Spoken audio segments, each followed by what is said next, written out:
All right, you're welcome to yet another interesting episode of The Core Conversation. My name is Jubril Folami, and today on the show, I have somebody who I refer to as somebody who has seen most of it when you talk about politics, governance in Nigeria.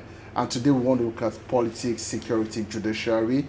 Conversation is going to center around all those areas. And this person I'm talking about, he is a writer, he is a senior advocate of Nigeria. I call him a retired politician, but most importantly, he is not a party man, but was one time a very active member of core political parties in Nigeria. Talking about the AD, AC, ACN, APC, as we have it today. I have no other person than Dr. Muiz Banire. Good afternoon, sir. Good afternoon. Yes, nice having you on the show. All right, it's 2026, Doctor. Let's start like this. We'll start from the local government. You've seen it all. You were part of the governance in Lagos State as commissioner, as special advisor, as commissioner. You served at the party levels across board. What will you say is happening at the local level where we have the Supreme Court giving judgment that the local governments must be autonomous? But yet, some people are collecting money and they're being collected through the back door back. What do you say to this?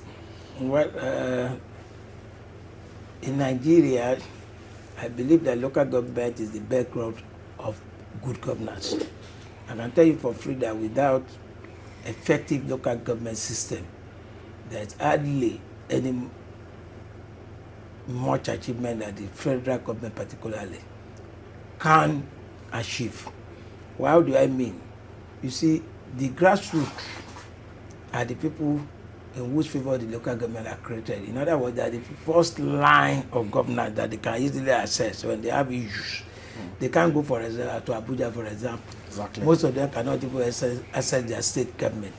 So the local government are created essentially to address the basic challenges of the people in the different communities where they exist. The challenge, however, is that where there is a failure of those entities at the grassroots level, the local government, and that's a problem. And that is why there is a problem in Nigeria today. That's why everybody is crying, no matter how much the federal government does. You know, recently, I think about a year ago, the president had to inevitably cry out to say, why is everything me, federal government? What are the state governors doing? Yes. What are the local government doing? Why are you not addressing them? Why are you not calling on them? And that's the reality. No matter how much that they do at the national level, it cannot reflect on the basic well-being of the citizen at the communal level. So where there is that failure of governance at the local government, then there is problem in the land. And that is why currently you discover that despite all the good programs and policies that the federal government has put in place, not much has been attained in terms of the improved welfare of the citizen. And it's because the local government are basically or essentially not doing what they ought to be doing. Now, several factors have been put forth as being responsible for this challenge. One of them, fundamentally, is the fact that they were not receiving the money, the allocation meant for them. That led to the litigation that culminated ultimately at the Apex Court, the Supreme Court, in which the Supreme Court was, henceforth, their money must be paid to them directly, so that they can be able to use it or utilize it for the benefit of the people. It took almost over a year or so before recently we read, mark my word, that they have started disbursing to them directly. The truism or otherwise I cannot validate. Yes. But let's even assume without considering that that is being done. That is not sufficient because, again, the issue of probity and accountability must come in. Okay. Are they themselves accountable for what they are receiving? Are they utilizing it for what it's meant for? And some people have said, for example, that the governors are still manipulating them through the back door in diverting the allocation meant for them. Well, that is their own funeral. Do you mean the funeral of the chairman? Of the local government chairman, because they are going to take responsibility for it ultimately if they don't know. The failure on the part of the citizens themselves is what is still encouraging it. Because if the citizens themselves demand accountability, for example, how much comes to my local government? What are you using my money for? I need to know. But nobody cares. That's the challenge we have in our hand. If people ask those questions, that's number one. Accountability will be forced on them. Secondly, the anti-corruption agencies too need to monitor or the fund, the application of the fund, in order to ensure that one is not diverted, two is directed towards what improve the welfare of people.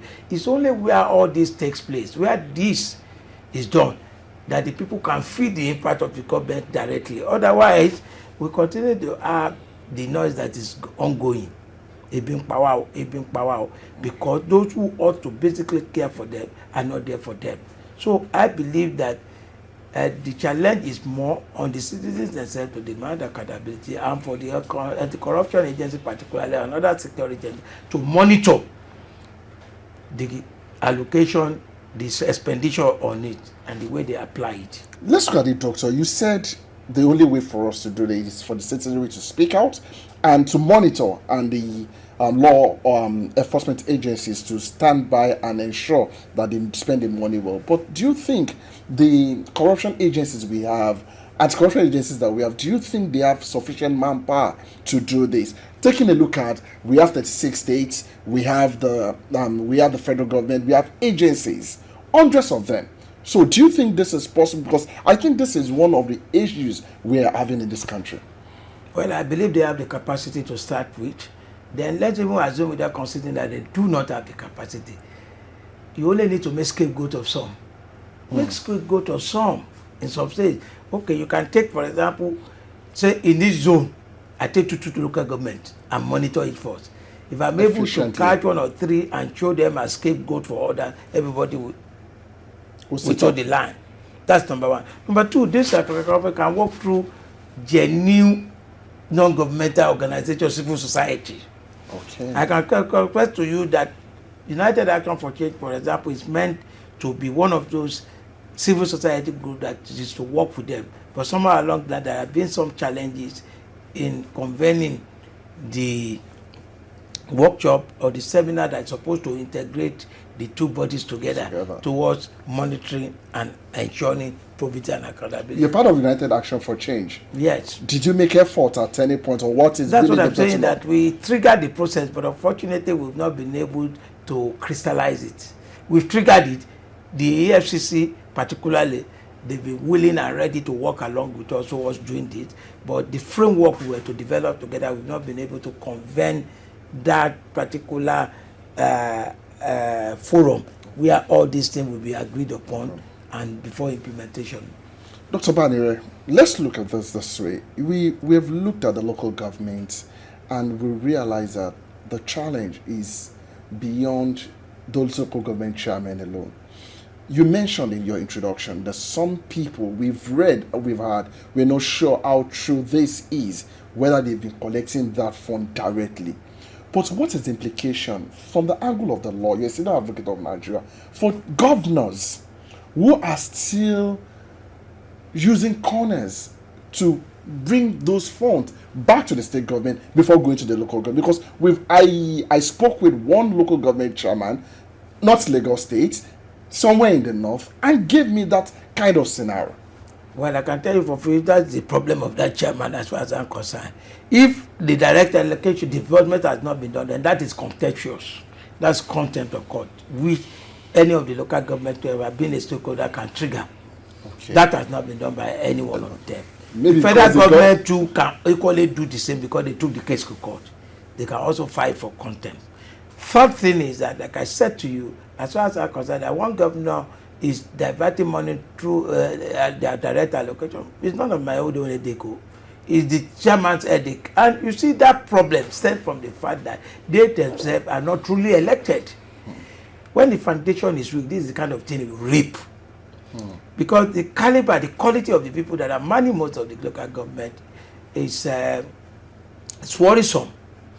Because if you know that you are properly, truly elected by your people and you are accountable for your people, you can resist any entity, individual or organization or institution. But if you know that you are imposed by somebody, then you have to serve. How do we say it? He will pays the piper and dictate the tune. That is what is happening. If I'm your appointer, then you are likely to dance to whatever it is my demand. And that possibly is what is going on. And I can help you in that. So again, that is where, again, there is need for political education of the electorate themselves to ensure that you have truly independent people to man their affairs of their local government. Okay, let's move away from the local government because I want us to touch so many areas and look at the state's governance itself. In the last few years, we've seen a lot of things happen across the country, from the north to the south. Since the removal of subsidy with this current administration, do you think the state governors have been doing well in terms of the resources given to them? Personally, I cannot give them pass back, most of them. Some, of course, but not majority of them have not lived up to expectation and what has been disbursed to them.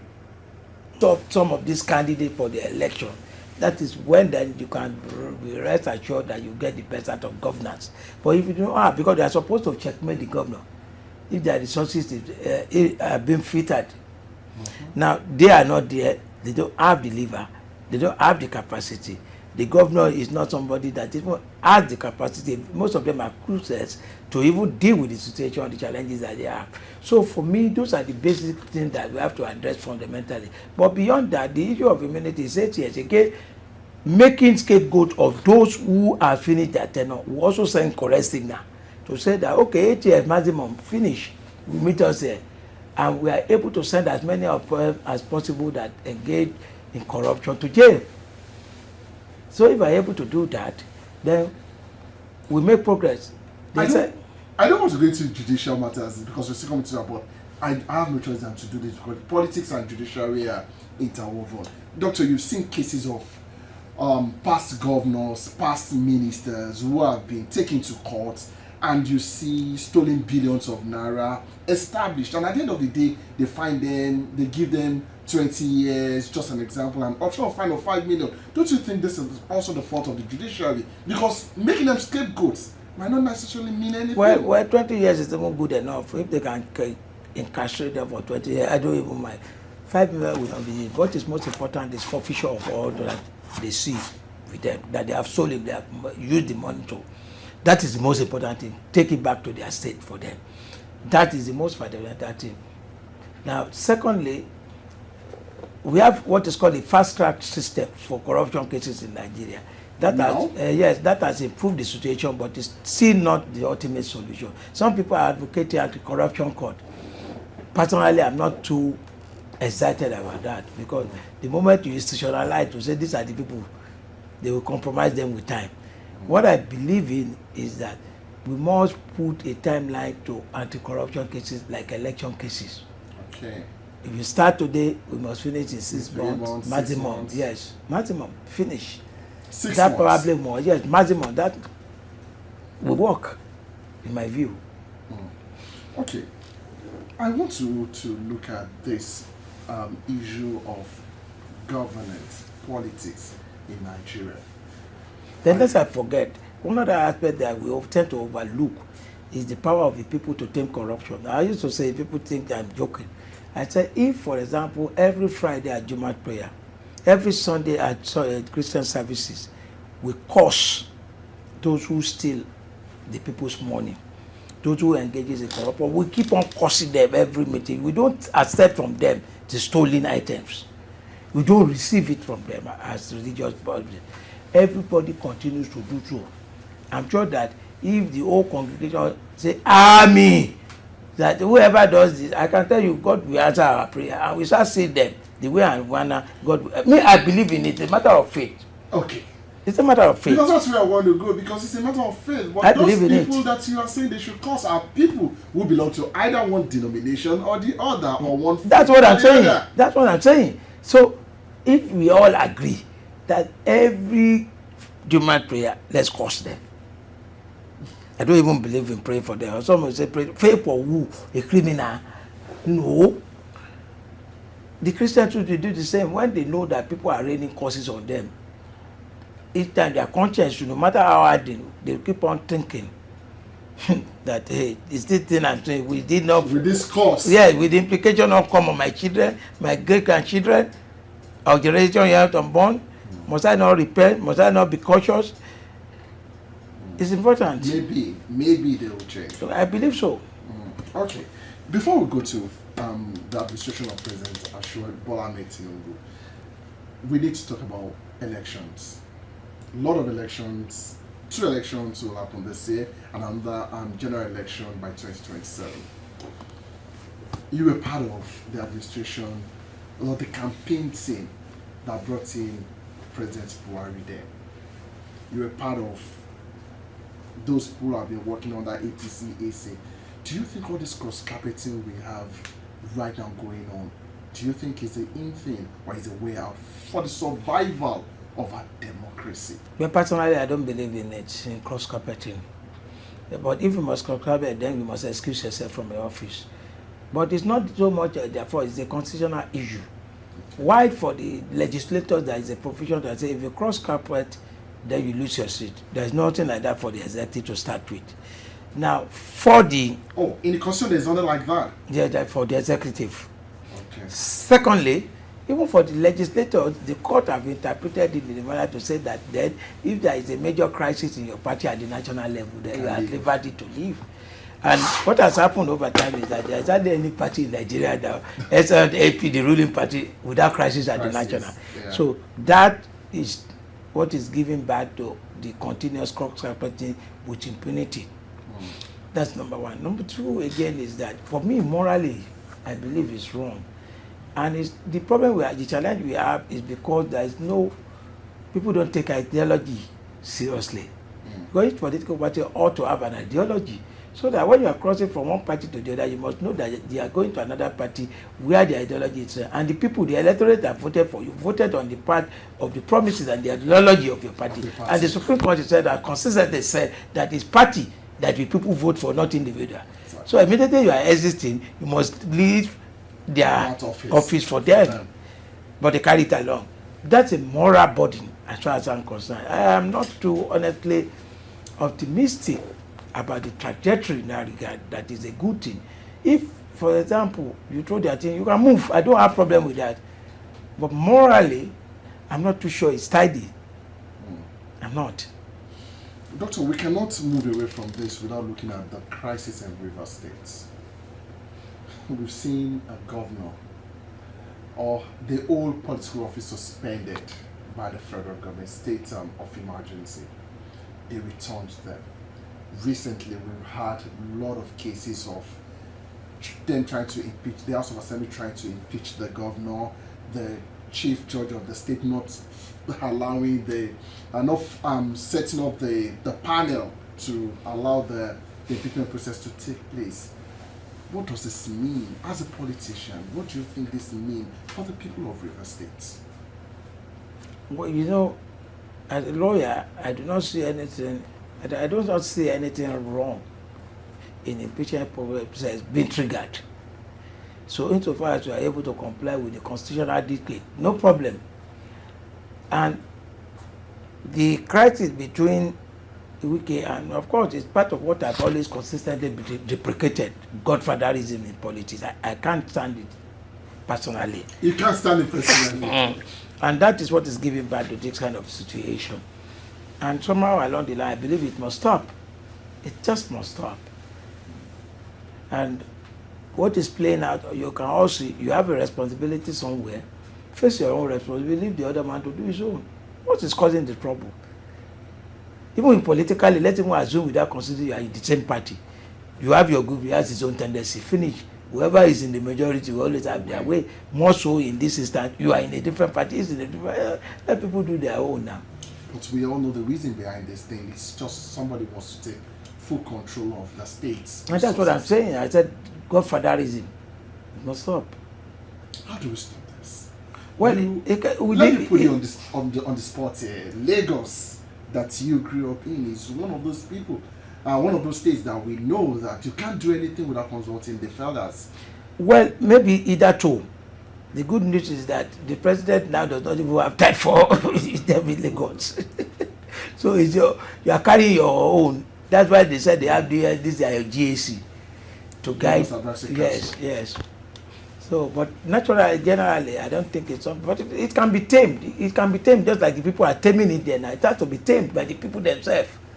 It's the people that can stop it. Okay, now let's talk about we're getting level to the level of the federal government now. Let's talk about the people moving from one party to the other. Currently, I remember that during the presidential election for President Buhari, the PDP had about over 25 governors on their side, and yet they still lost that election. President Buhari came in as the president of Nigeria. Currently, APC has over 28 to 29 governors in their key team as the ruling party. You are a veteran in politics. Do you think 2027 is a done deal? Well, certainly it's not a done deal. Each governor has a vote. But he has Listen, nobody has more than one vote. yes. That's the foundation of the conversation. Secondly, the fact that the governor, they come from one party does not necessarily mean that the whole state or even the whole political machinery have decamped into the political platform. It does not translate to that. Thirdly, politicians generally, I can tell you for free, usually constitute maybe less than 2% of the total number of electorate. Again, so the people themselves ultimately will determine who will come in.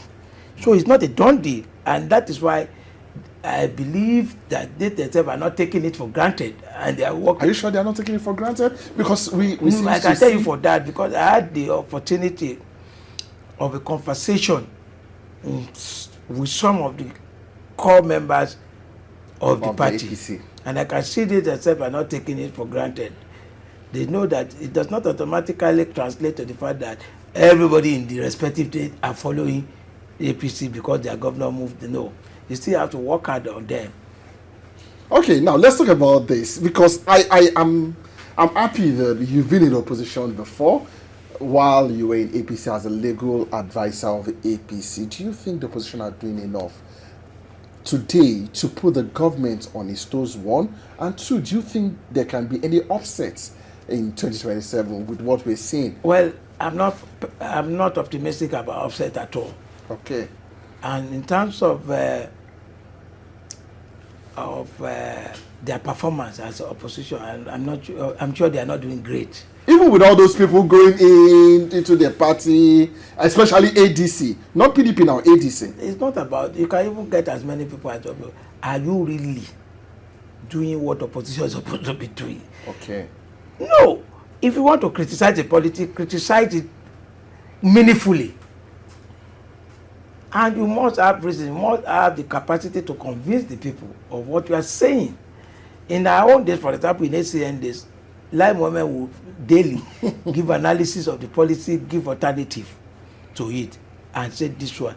And again, people tend to forget that opposition does not mean that you must be blind to reality. True. As a person in the opposition, for example, if I say a good policy, I say, well, they got this one right, I think This is good. the other three I might condemn. That's the way to be constructive. Constructive criticism. Yes. But we're not seeing that in the current That's what I'm opposition saying, parties. that they are not, I'm not impressed so far. Oh, okay. But do you think with the new laws we have, with the new electoral process, do you think the votes of an individual will count in 2027? Because this is one of the things we've been clamoring for since time memorial. The electoral system and the process is still likely challenged. Let's look at that. It cannot challenge, they cannot guarantee that without effective electoral infrastructure. Infrastructure are not there now. You and I know that we want to go and accredit problem, beavers, problem, machine, problem. I forgot the name of this one that immediately you can't result that appears at the other. Yeah. It's supposed to be on Real-time basis. There's still a lot of challenges around Don't that. you think Until we there's are a able to problem? surmount those challenges. Trillion of 1 point something trillion naira for the next election, and yet we're nursing this fear. Have you asked them for their audited report? Have you asked? Who has asked them? Now let's see the INEC audited report. Let's see what they spend the money on now. Nobody is asking. Election. Nobody is asking now. That's the challenge. We are very good at keeping ahead. And I used to say, and I think it was one of the great philosophers, I can't remember, maybe just Muiz has said so, that all it takes for a nation to decay is for the good people to keep quiet. And I think that's what is possibly playing at it, particularly in this regard. Who is asking them how to spend the money? Wow. Who is following the technology they are even adopting? Is it the best technology? Wow. So, you're still putting this back on the doorstep of the electorate that they need to come out and speak out. We have a lot to do, as well as the electorate, a lot to do. If you want your phone to count. All right, Doctor, because of time, I know we can't exhaust everything, but yeah, let us look at where you have your interest lies right now. You're a senior advocate of Nigeria. You're a staunch supporter of judicial financial autonomy. Beyond this, ethics of it, what can you say about the current state of judiciary in Nigeria in terms of autonomy and in terms of delivery of justice? We still have a long way to go. In terms of the autonomy, I remember when I was a member of the National Judicial Council, we interrogated the subject seriously and aggressively alongside the members of the JUSUN, Judicial Union, the Staff Union. And there was a memorandum signed with the governors that the judiciary will be guaranteed its financial economy. Unfortunately, not quite long, I finished my tenure at the National Judicial Council. Not much traction has been gained to today. Wow. So they are still under... How many years did you spend there? 4 years. So they are still under oppression as I'm talking to you. And it's a major challenge. And we need to surmount it. No, wait. You said judiciary is still under oppression? Yes. Because go to some of the courtrooms now yourself. What of their welfare, general welfare? I've seen a situation in the past where a judge was sick and a file was taken to the governor for financial support towards treatment, and the judge, somebody entered and said, "Oh God, that was the judge that gave that judgment to that one. Take the file away from me." Wow. What do you expect to happen to other judges when they are delivering judgment that inform the state government? So that's the kind of scenario that we see. So for me, it's something that must happen if we want to guarantee it. Then don't forget, we also have the challenge of the recruitment process. That one we have been advocating equally. We need to improve on the recruitment process. Recruitment process for who? Judges. For the judges. How the judges are appointed. We need to improve on it. Right now, in fact, it got to a level at a point in time that each politician wants to appoint his own judge. This one am I have the power to do No, that? no, when I say appoint his own judge, influence the process. That's what I'm saying. Yes, they influence the process now. They compromise the process. And that again must stop. Okay, we will not live here if I have to analyze. Go and look at the composition of the State Judicial Commission. Who approved the nomination of judges at the state court? Who are those who approve that? Outside the chief judge, all the other 8 members of the commission, 6 members, are appointees of the governor. Directly? So, yes, if I appoint all of them, what do you expect again? Who pays the piper? It is a tune. That's the beginning of it. So there is a need for a totally, radically independent body that will see to the recruitment process of the judiciary to start with. Then I used to say, it's not all about competence. You can be competent and corrupt. Integrity matters. That test of integrity. I'm glad, and I want to commend the new Chief Justice of Nigeria, that now my cries has been heeded in that respect to say that when candidates are shortlisted, advertise and understand, for example, today if you want for the Court of Appeal shortlisted, let the public comment on them. But those comments must not terminate there. Let the comment be open, the treatment of it be transparent, so that some of the comments that come that are adverts will not be swept under the carpet. Let the people know they have said this against this person. If people have evidence, come forward. Let's try it openly. Let people see it in that process. That is very important. It is very, very important. Then again, I have a major challenge which I don't know how to resolve. The question of quota system again. Quota system at the federal or at the state level? at the federal now, even at the state, I understand they use it. They No, say, that's what I'm asking. even at the state, at all level, let me say at all level, even at the state, they say, how many people is coming from that senatorial Exactly. state? Even they didn't have Exactly. good material. You said somebody must come. So at the end of the day, you just put one garbage there, one charlatan. The same to apply. So there must be a way that we must deal with this thing. I believe, honestly speaking, and I've written severally on it, to say that there is no part of the country that is backward again in Nigeria. If you go to any state in the north, you see great guys, great men with formidable, intimidating credentials now. Give them the opportunity of merit. Give them the opportunity of merit.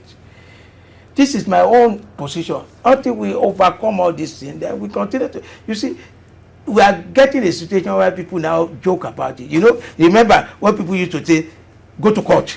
Go to court. You say anything, go to court. Because what I'm saying is that you can't get anything back from the court. And people are even beginning to say, oh, don't worry. They give judgment every day, but there is no justice. Exactly. This is another challenge. So there must be a major radical reform within the institution to get to where we want to be. You started by saying that you're giving kudos to Justice Kekere Ekun. Yes.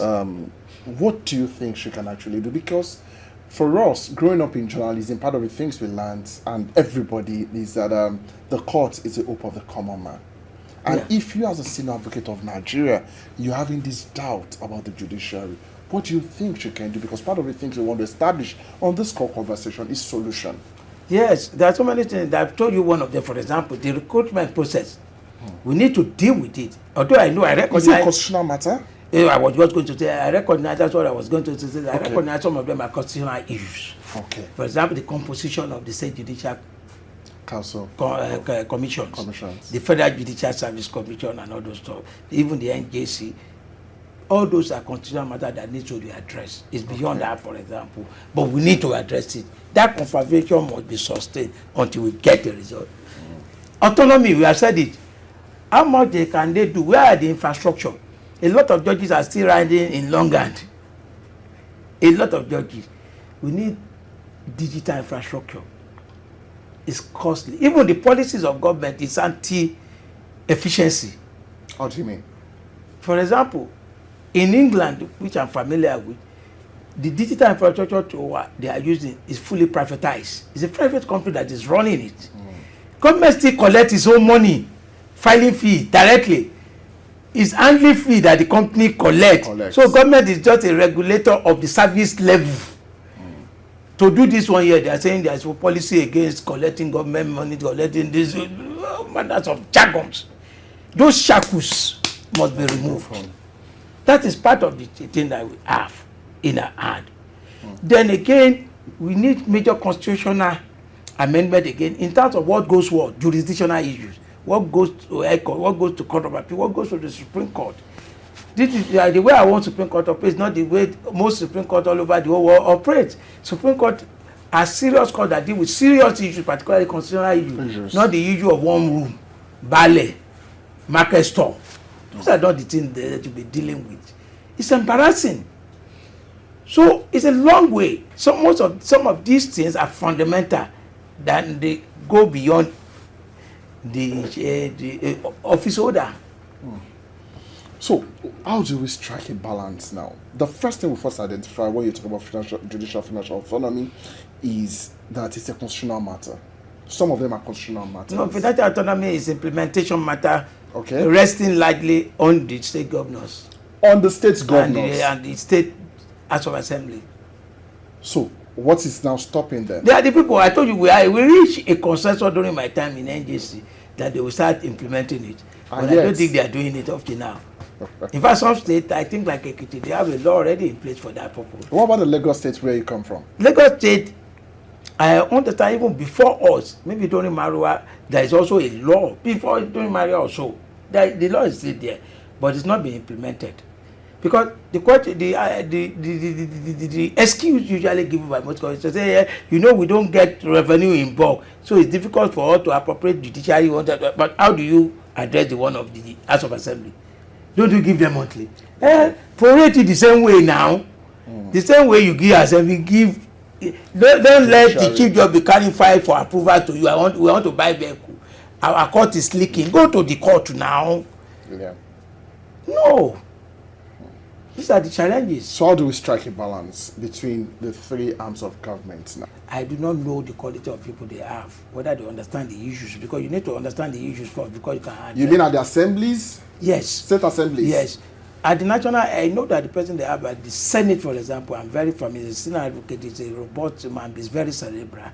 And I know that he's doing some things underneath that. Hopefully, I pray that he enjoy ultimately the support of these people. That will shift things positively a bit. So there's But the hope. state, there's no hope at the state so much for me, because Did you like say I there's said to no you, hope? who appoints them now? Are they going to find their appointer? Wow. Ab initio, they are compromised now. The way you come in will dictate most likely what we will do now. It's as simple as that. So, no optimism.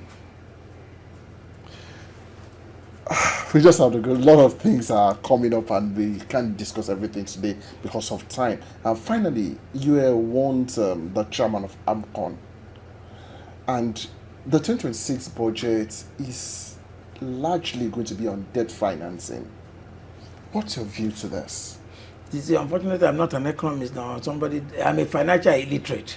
So I cannot say much about that. But the only thing I can say is that if you ask me, AMCON has at least its useless by now. Even when I was chairman, our projection is that by the year 2023 or so, there must be sunset.